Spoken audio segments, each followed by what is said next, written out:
Hi കൂട്ടുകാരെ, എല്ലാവർക്കും ടിനോസ് ടിപ്സിലേക്ക് സ്വാഗതം. കോവയ്ക്ക കൊണ്ടുള്ള നല്ലൊരു ഒഴിച്ചുകറിയുടെ റെസിപ്പിയാണ് കേട്ടോ ഇത്. ഒരിക്കൽ കോവയ്ക്ക നിങ്ങൾ ഇങ്ങനെ ഒന്ന് കറി വെച്ചാൽ പിന്നെ ഇത് നിങ്ങളുടെ സ്ഥിരം ഒരു കറിയാവും കേട്ടോ. അത്രയ്ക്ക് ടേസ്റ്റാണ് ഇതിനായിട്ട് 200 ഗ്രാം കോവയ്ക്ക കഴുകി വൃത്തിയാക്കി എടുത്തിട്ടുള്ളതാണ്. ഇതിന് നീളത്തിൽ ഈ ഒരു തിക്നെസ്സിൽ അരിഞ്ഞെടുക്കാം. ഒരു പാനിൽ വെളിച്ചെണ്ണ ഒഴിച്ച് ചൂടാക്കി കോവയ്ക്ക ഇട്ട് അല്പം ഉപ്പും ചേർത്ത് ഒരു 5 മിനിറ്റ് വഴറ്റി ഒന്ന് വാട്ടിയെടുക്കണം. ഇതിനെ നമുക്ക് സൈഡിലേക്ക് മാറ്റി വയ്ക്കാം. അതേ പാനിൽ തന്നെ ഒരല്പം കൂടി വെളിച്ചെണ്ണ ഒഴിച്ച് ചൂടാക്കി 1/2 ടീസ്പൂൺ ഉലുവ, 1 ടീസ്പൂൺ കടുക്, പച്ചമുളക് ഇട്ട് പൊട്ടി വരുമ്പോൾ ഒരു 1/4 കപ്പ് ചെറുള്ളി നീളത്തിൽ അരിഞ്ഞെടുത്തതാണ് അതുകൂടെ ചേർത്ത് കൊടുക്കാം. പകരം ഒരു ചെറിയ സവാള നീളത്തിൽ അരിഞ്ഞത് വേണമെങ്കിലും ചേർത്ത് കൊടുക്കാം കേട്ടോ. ഒരല്പം ഉപ്പും ചേർത്ത് വഴറ്റി ഉള്ളി നന്നായിട്ടൊന്ന് വാടി വരുന്ന പാകത്തിൽ നമുക്ക് മസാലപ്പൊടികൾ ചേർത്ത് കൊടുക്കാം. ഒരു 1/4 ടീസ്പൂൺ മഞ്ഞൾപ്പൊടി, 3 ടീസ്പൂൺ മല്ലിപ്പൊടി, 2 ടീസ്പൂൺ മുളക് പൊടിയും കൂടി ചേർത്ത് കൊടുക്കാം. ഇതിൻ്റെ വഴറ്റി ആ മസാലപ്പൊടികളുടെ പച്ചമണമൊക്കെ ഒന്ന് മാറി വരുമ്പോൾ ഒരു ടൊമാറ്റോ മിക്സി ജാറിലേക്ക് ഇട്ട് നന്നായിട്ട് അരച്ചെടുത്തതാണ്, അതും കൂടി ചേർത്ത് കൊടുക്കാം.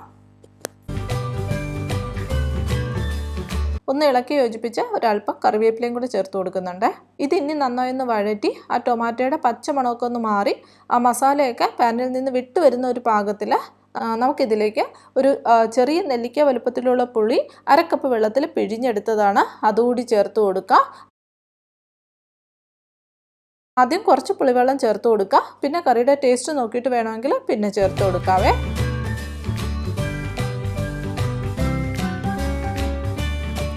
എല്ലാം കൂടി നന്നായിട്ടൊന്ന് ഇളക്കി യോജിപ്പിച്ച് ഒരു 1/2 കപ്പ് വെള്ളം ചേർത്ത് കൊടുക്കാം.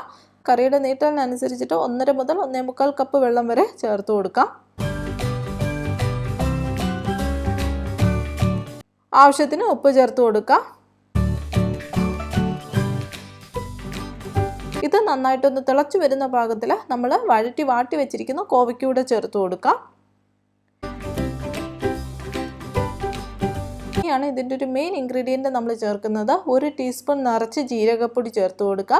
ഇതാണ് ഈ കറിക്ക് ഒരു പ്രത്യേക ഒരു ഫ്ലേവറും ടേസ്റ്റും കൊണ്ടുവരുന്നത് കേട്ടോ. ഇത് നന്നായിട്ടൊന്ന് ഇളക്കി യോജിപ്പിച്ച് ഒരു 10 മിനിറ്റ് മീഡിയം ഫ്ലെയിമിൽ അടച്ചു വയ്ക്കാം. ഇനി ഒരു പാത്രത്തിൽ 2 ടീസ്പൂൺ അരിപ്പൊടി, നമ്മൾ ഇടിയപ്പത്തിനൊക്കെ എടുക്കുന്ന അരിപ്പൊടിയാണ്, അല്പം വെള്ളവും കൂടി ചേർത്തിട്ട് നന്നായിട്ടൊന്ന് കലക്കിയെടുക്കാം. ശേഷം നമ്മൾ ആ കറിയുടെ അടപ്പ് തുറന്നിട്ട് ഇതും കൂടി ആ കറിയിലേക്ക് ചേർത്ത് കൊടുക്കാം. ഒരു 4-5 പച്ചമുളക് നിങ്ങളുടെ എരിവിനനുസരിച്ചിട്ട് അരിഞ്ഞിട്ട് ചേർത്ത് കൊടുക്കുക. ഈ സമയത്ത് ടേസ്റ്റ് നോക്കിയിട്ട് ആവശ്യമാണെങ്കിൽ ഉപ്പും പുളിയൊക്കെ ഒന്ന് ചേർത്ത് കൊടുക്കാവേ. ഇതൊന്ന് ഇളക്കി കൊടുത്ത് ഒരു 7-8 മിനിറ്റ് ഫ്ലെയിം സിമ്മിലാക്കിയിട്ട് ഒന്ന് അടച്ചു വയ്ക്കാം. ശേഷം അടപ്പ് തുറന്ന് ഒരല്പം കറിവേപ്പില ചേർത്ത് കൊടുക്കുന്നുണ്ട്.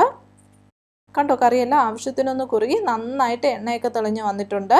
ഈ ഒരു പാകത്തിൽ നമുക്ക് ഫ്ലെയിം ഓഫ് ചെയ്യാം. അങ്ങനെ നമ്മുടെ കറി എല്ലാം റെഡി ആയിട്ടുണ്ട് കേട്ടോ. അപ്പോൾ തീർച്ചയായിട്ടും നിങ്ങൾ ഇത് ട്രൈ ചെയ്ത് നോക്കാം. അപ്പോൾ വീഡിയോ ഇഷ്ടപ്പെട്ടാൽ ചാനലൊന്ന് സബ്സ്ക്രൈബും കൂടി ചെയ്തേക്കണേ.